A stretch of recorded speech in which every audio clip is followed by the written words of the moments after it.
Wine is growing in popularity more and more every day. It is viewed as relaxing, sophisticated, and romantic. I used to hate going out to dinner and fumble through a menu. I did not know which wine to order. It can actually be overwhelming. What wine goes best with which food you are ordering? Do you order red or white, sweet or dry? Today, I'm going to provide you with a little information about wine. I encourage everyone to learn more about wine and actually attend a wine tasting event. You may learn valuable information that could help you the next time you prepare for a dinner party. I am Heather King. How many of you like to drink wine? What is your favorite kind? We are going to talk about what wine is, how it is made, the history of wine, and the 5 S's of wine tasting. Let's start with the definition of wine. According to Merriam-Webster, wine is defined as the alcoholic fermented juice of fresh grapes. It can contain 10 to 15% alcohol by volume normally, and that's just an average. Let's look at how wine is made. Oenology is the science of making wine. Oinos is a Greek word which means wine. First, the grapes are grown.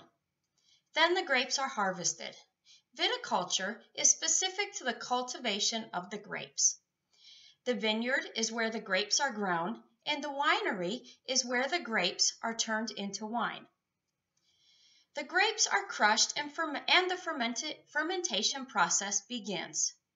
Red wines are made from crushed grapes with the skins on. White wines are made from crushed grapes with the skins removed. The yeast then consumes the sugars in the grape juice and turns it into alcohol. The wine must age for at least a few months. Many great wines take many years to age. Do you know where wine originated from? Wine was the accidental discovery of a princess. She was actually seeking to end her life. She thought that wine was poisonous. Instead, she experienced the intoxicating effects that released her from her anxieties of royal court life. Archaeologic evidence suggests that wine cultivation and winemaking began in Mesopotamia and the areas around the Caspian Sea between 6000 and 4000 BCE. At that time, it was savored for royalty and priests. The commoners drank beer and ale. Ancient Egyptians were the first culture to document the process of winemaking. Their descriptions were found on clay tablets that were buried within the burial chambers of the social elite. Let's look at the top 10 countries that produce wine in the world. Number 1 is France. Number 2 is Italy. Number 3, Spain. And number 4, the USA. 5, Argentina. Germany, 6. Australia, 7. South Africa, 8. Portugal, 9. And Romania, 10. Now that I've told you a little bit about the history, I want to tell you about the 5 S's of wine tasting. We are going to need a bottle of wine and a wine glass. According to NC Wine, the 5 S's of wine tasting are see, swirl, smell, sip, and savor. Let's start out with number 1, see. You pour your wine into your glass and hold it up to the light. Study the color.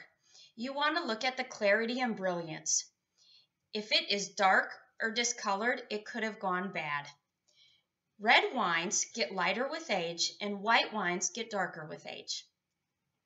Next, you want to swirl. Hold your glass by the stem and swirl.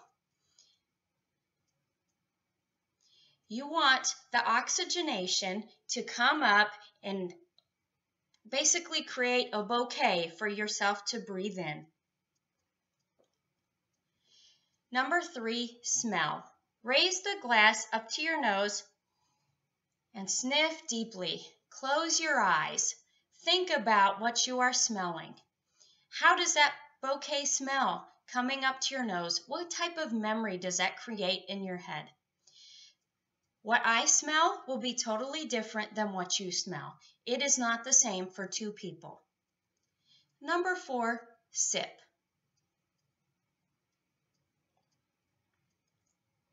Raise your glass and sip your wine. Your mouth has 5,000 to 10,000 taste buds. What do you taste?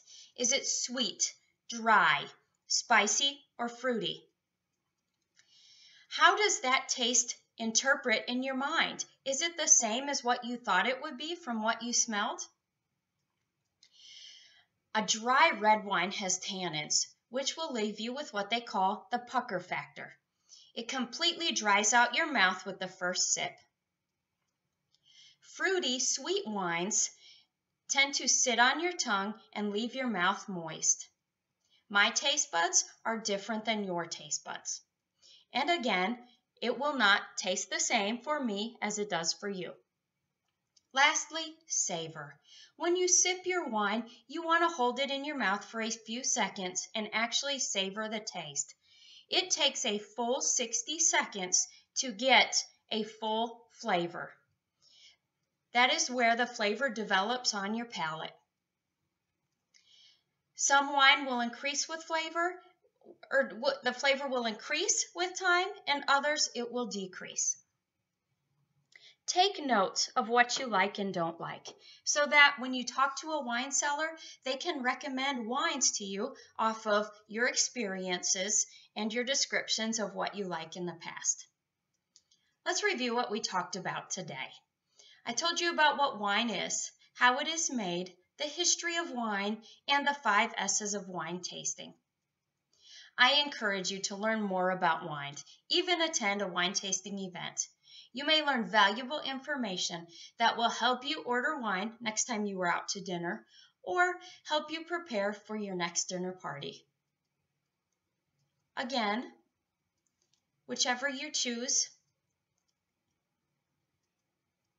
is totally up to you, but whoever you are taking out with you may be thoroughly impressed with your new interest in wine and your newly acquired knowledge.